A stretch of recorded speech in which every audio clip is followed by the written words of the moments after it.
नमस्कार साथियों, स्वागत है आप सभी का संस्कृति पीसीएस के ऑनलाइन प्लेटफॉर्म पर। दोस्तों हम लोग जुड़ चुके हैं अपने 72वीं यूपीएससी जो प्रीलिम्स में बिहार स्पेशल का रिवीजन कर रहे हैं और इसमें भी हम लोग ज्योग्राफी का रिवीजन कर रहे हैं। हिस्ट्री की क्लास आपकी कंप्लीट हो चुकी है और ज्योग्राफी का आज लेक्चर नंबर 2 है, तो इस पर हम बात करेंगे बहुत अच्छे तरीके से। डिटेल में हम चर्चा करने वाले हैं बहुत सारे प्रश्नों पर। तो आइए एक एक करके सभी प्रश्नों को आप देखेंगे।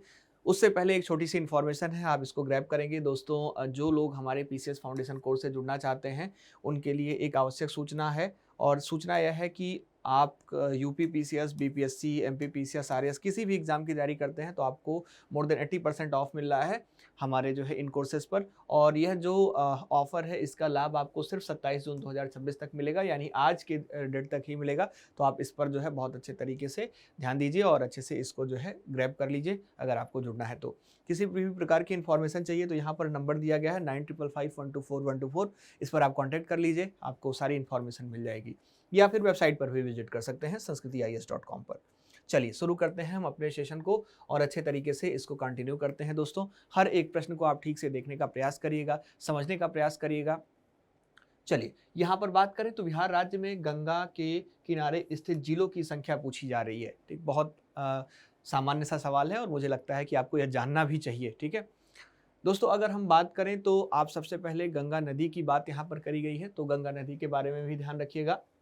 गंगा नदी के बारे में आप जानते होंगे, ये जो इसका उद्गम स्थल है या गंगोत्री हिमनद या जो गोमुख है उत्तराखंड से होता है और इसका मुहाना जो है आप देखेंगे तो मुख्य रूप से जो बंगाल की खाड़ी है ना, बंगाल की खाड़ी में आप देखेंगे तो इसका जो मुहाना है वह आपको देखने को मिलता है। ठीक है, एक चीज और ध्यान रखिएगा, गंगा नदी बक्सर के निकट से जो बिहार में प्रवेश करती है और कटिहार के निकट आप देखेंगे तो पश्चिम बंगाल में जो है गिरती है, यह जानते हैं। और यह बिहार के मुख्य रूप से 12 यानी कि 12 जिलों से होकर गुजरती है, इसको भी आप ध्यान रखिएगा।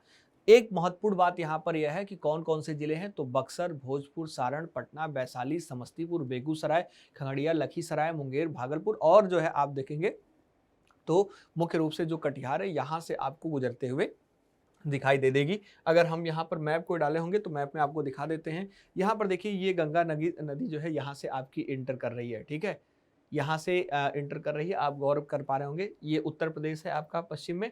और फिर आप देखेंगे मुख्य रूप से यहाँ से आप देखेंगे तो बक्सर सबसे पहले आपका डिस्ट्रिक्ट होगा, बक्सर, फिर भोजपुर, है ना, फिर उसके बाद आप देखेंगे सारण, फिर पटना, फिर वैशाली, है ना, वैशाली के बाद फिर आगे बढ़ेंगे तो आप समस्तीपुर, बेगूसराय, खगड़िया। ठीक है, इसके अलावा आप देखेंगे यहाँ पर लखीसराय आपको देखने को मिलेगा, फिर आपको यहाँ मुंगेर देखने को मिलेगा, फिर भागलपुर देखने को मिलेगा। ठीक है, ध्यान रखिएगा, भागलपुर देखने को मिलेगा और फिर आप देखेंगे लास्ट में आपको कटिहार देखने को मिल जाएगा। तो टोटल 12 डिस्ट्रिक्ट हैं।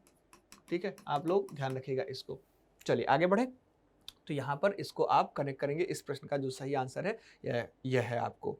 और यह गंगा नदी और इसके साथ साथ जो ट्रिब्यूटरी है, जो इसकी जो सहायक नदियाँ हैं, इसका एक इमेज है। आप देख सकते हैं कि कौन सी नदियाँ जो है उत्तर से और कौन सी नदियाँ दक्षिण से आकर जो है मिल रही हैं गंगा नदी में। तो एक बार इस मैप को भी आप गौर कर लेंगे।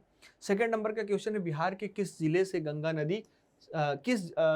गंगा नदी सबसे लंबी है। ठीक है, भागलपुर, कटिहार, पटना, बक्सर, उपर्युक्त में से कोई नहीं, उपर्युक्त में से एक से अधिक। अच्छा प्रश्न है। तो आप देखेंगे दोस्तों बिहार के पटना जिले में आप देखेंगे तो जो गंगा नदी की लंबाई है वो सबसे ज्यादा आपको देखने को मिलेगी।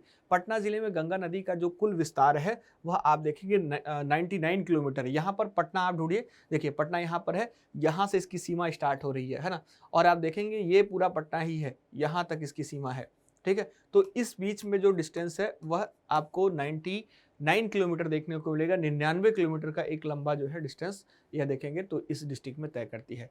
तो आपसे प्रश्न पूछा जाए जब भी कि किस जिले में सबसे ज़्यादा जो है लंबाई है गंगा नदी का, इसका विस्तार है, तो आप तुरंत बताइएगा कि पटना में है, 99 किलोमीटर के आसपास है। और आप ध्यान रखिएगा, और मुख्य रूप से बिहार के और जितने भी जो है जिले आप देख रहे हैं, इस राज्य के जितने भी जिले देख रहे हैं, सबसे ज़्यादा इन जिलों में इसकी लंबाई आपको देखने को मिलेगी। दोस्तों गंगा नदी बिहार राज्य में आप देखेंगे तो टोटल कितना किलोमीटर बहती है, यह तो केवल जो है आपका पटना में हो गया 99 किलोमीटर, है ना। अगर हम टोटल की बात करें, है ना, टोटल इन बिहार की बात करें तो आप एक चीज और यहाँ पर ध्यान रखिएगा, यह टोटल बिहार में 445 किलोमीटर जो है आप देखेंगे बहती है। ठीक, तो यह एक महत्वपूर्ण बात है, इसको भी आप ध्यान रखेंगे और कनेक्ट करेंगे। 445 किलोमीटर। आगे बढ़ते हैं अपने नेक्स्ट क्वेश्चन पर। कहा जा रहा है कि निम्नलिखित में से कौन सी नदी फतुहा के पास गंगा में मिलती है? सोन, पुनपुन, सकरी, बालन। ठीक है दोस्तों, पुनपुन नदी को आप ध्यान रखिएगा यहाँ पर, है ना। ऑप्शन बी में आपको नजर आएगा। पुनपुन नदी झारखंड के पलामू जिले से छोटा नागपुर के पास से जो है, जो पठार है वहां से निकलती है। तो आप यहाँ पर ध्यान रखिएगा, पलामू का नाम, और पलामू कहाँ है? तो झारखंड में, ठीक है, झारखंड में है ना। और यहाँ भी आप देखेंगे तो जो छोटा नागपुर का पठार है, छोटा नागपुर का पठार जो है ना, तो छोटा नागपुर के पठार का नाम ध्यान रखना होगा। और छोटा नागपुर के पठार से निकलती है और बिहार के औरंगाबाद, गया और पटना जिले से होते हुए पटना में लगभग 25 किलोमीटर दूर पटना से जो फतुहा नामक एक स्थान है, इसमें गंगा नदी में मिल जाती है। ठीक है, तो आप ध्यान रखिएगा बहुत अच्छे तरीके से, औरंगाबाद, गया और पटना, औरंगाबाद, गया और पटना। ठीक है, यहाँ पर यह आपके लिए महत्वपूर्ण हो जाएगा, आपसे प्रश्न पूछा जाएगा तो आप ध्यान रखिएगा। ठीक है, और एक चीज और ध्यान रखिएगा, इसकी जो कुल लंबाई है वह कितनी है? यह अगर आपसे प्रश्न पूछा जाए तो आप बहुत अच्छे तरीके से इसकी कुल लंबाई के बारे में भी बता सकते हैं। इसकी जो टोटल लंबाई है यह आपको 200 किलोमीटर के समथिंग आसपास आपको देखने को मिलेगी, 200 किलोमीटर। ठीक है, ध्यान रखना है। एक चीज और ध्यान रखिएगा, इसमें जो बिहार में इसका जो जल ग्रहण क्षेत्र है वह 7,747 वर्ग जो है किलोमीटर है। ध्यान रखिएगा, जल ग्रहण क्षेत्र की बात करें तो इसको भी आप नोट करिएगा, तो यह आपको 7,747 वर्ग किलोमीटर देखने को मिलेगा।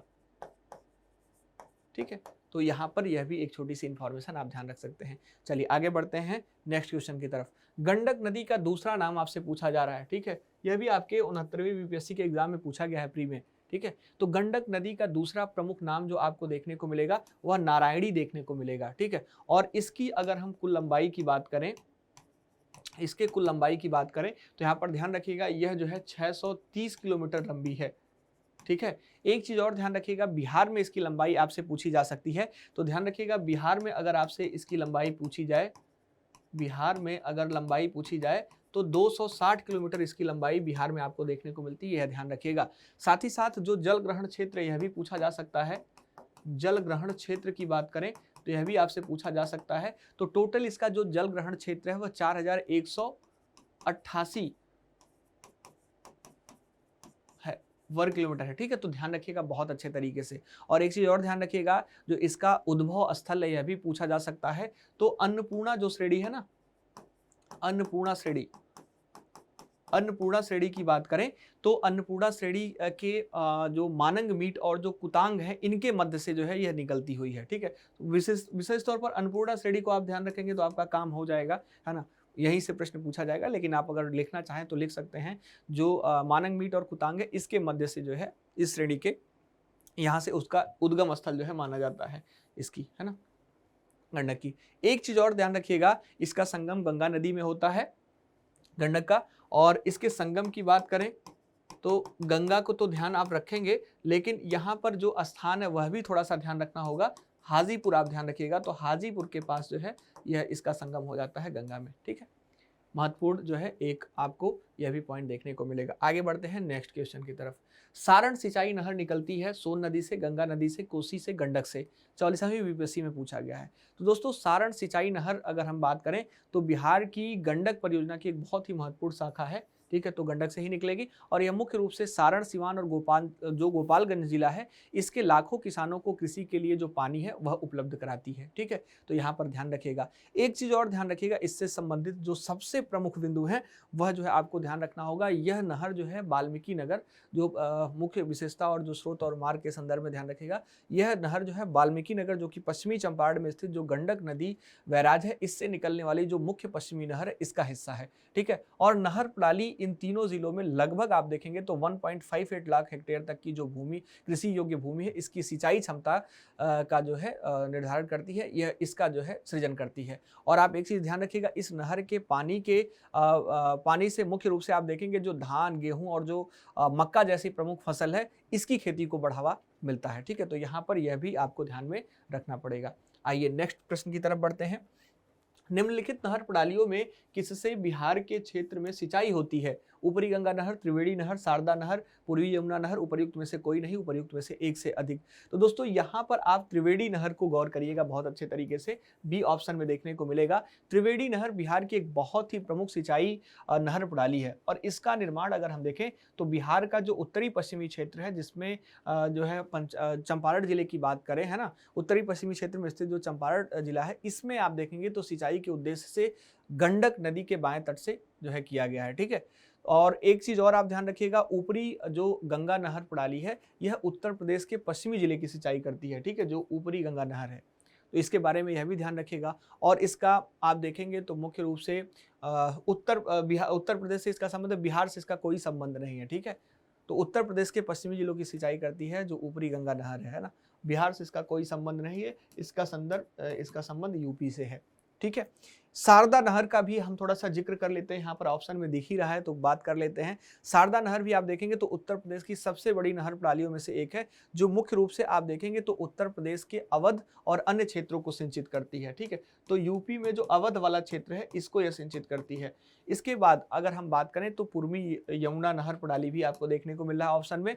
इसकी बात करें तो यह प्रणाली यमुना नदी से उत्तर प्रदेश के सहारनपुर जिले की बात करें, यूपी में जो सहारनपुर डिस्ट्रिक्ट है ना, सहारनपुर की बात करें तो सहारनपुर जिले के पास जो है हथनी कुंड से निकलेगी है और पश्चिमी उत्तर प्रदेश के जिलों की सिंचाई है पूर्वी यमुना नहर करते हुए आपको नजर आएगी। ठीक, तो आप सभी ऑप्शंस के बारे में भी समझ लिए, त्रिवेणी नहर के बारे में विशेष रूप से आपने समझ लिया। आगे बढ़ते हैं अपने नेक्स्ट क्वेश्चन की तरफ।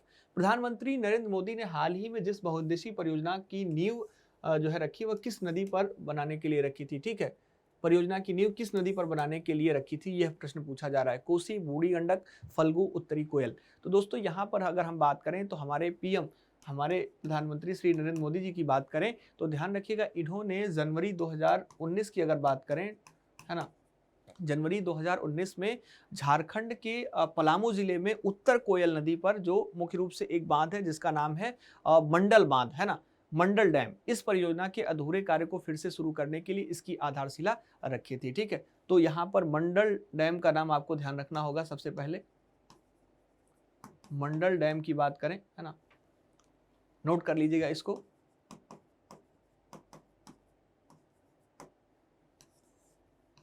ठीक है, तो यहाँ पर इसको ध्यान रखिएगा, इस परियोजना के अधूरे कार्य को पूरा करने के फिर से शुरू करने के लिए इसकी जो आधारशिला है वह रखिए। और नदी की नाम हमने नदी का नाम बताया, तो कौन सी नदी है? यहाँ पर उत्तरी कोयल नदी का नाम आपको ध्यान रखना होगा ऑप्शन डी में। और कहाँ है यह आप देखेंगे तो झारखंड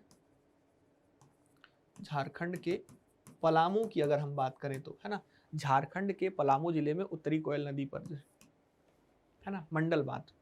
और यह जो बहुउद्देशीय परियोजना आप देखेंगे तो बिहार और जो झारखंड है दोनों राज्यों के लिए अत्यंत महत्वपूर्ण है, जिसमें लगभग आप देखेंगे तो 1,11,000 जो हेक्टेयर कृषि भूमि है इसको सिंचाई की सुविधा प्राप्त हो पाएगी। ठीक है, तो यहाँ पर विशेष तौर पर इस पर गौर करना होगा।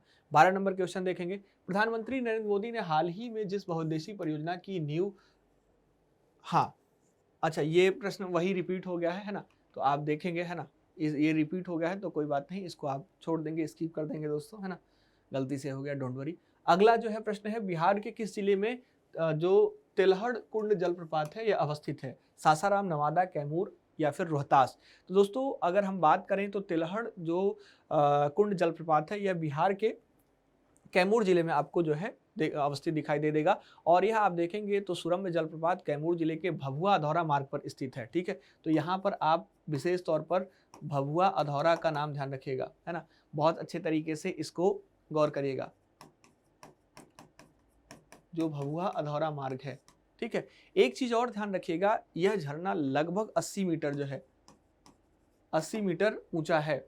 ठीक है, ऊंचाई से गिरता है। और आप देखेंगे यह जलप्रपात सुवर्ण या सुआर नदी पर स्थित है। तो आपसे पूछा जा सकता है नदी, तो यहाँ पर जो है नदी है उस पर भी उसका भी आपको गौर करना होगा, सुवर्ण या जो सुआर नदी है।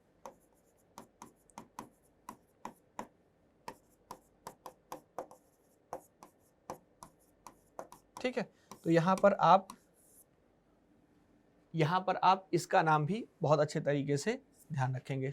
ओके, एक चीज़ और ध्यान रखिएगा, कुछ और प्रमुख जलप्रपात हैं, जैसे ककोलत जलप्रपात की बात करें, है ना,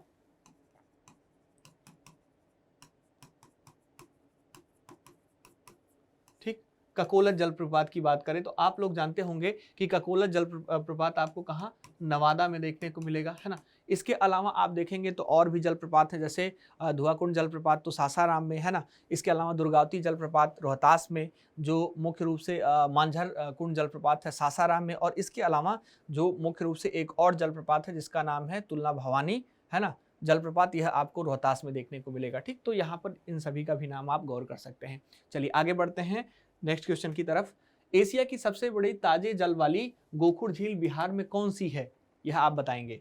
तो दोस्तों एशिया की सबसे बड़ी एवं ताजे मीठे जल वाली जो गोखुर झील है, यह बिहार के बेगूसराय जिले में सबसे पहले आपको देखने को मिलेगी, यहाँ पर स्थित है। और इसको कांवर ताल या कांवर ताल कहा जाता है, या कांवर झील कहा जाता है, यह ध्यान रखिएगा बहुत अच्छे तरीके से, या कांवर झील भी कहा जाता है, ठीक। और यह आप देखेंगे तो एक अवशिष्ट गोखुर झील है, यानी कि यह आपको एक ऑक्सबो लेक देखने को मिलेगी, ठीक है। आप ध्यान रखिएगा, आपसे प्रश्न पूछा भी जाता है इसके बारे में, तो यह ऑक्सबो लेक है ना।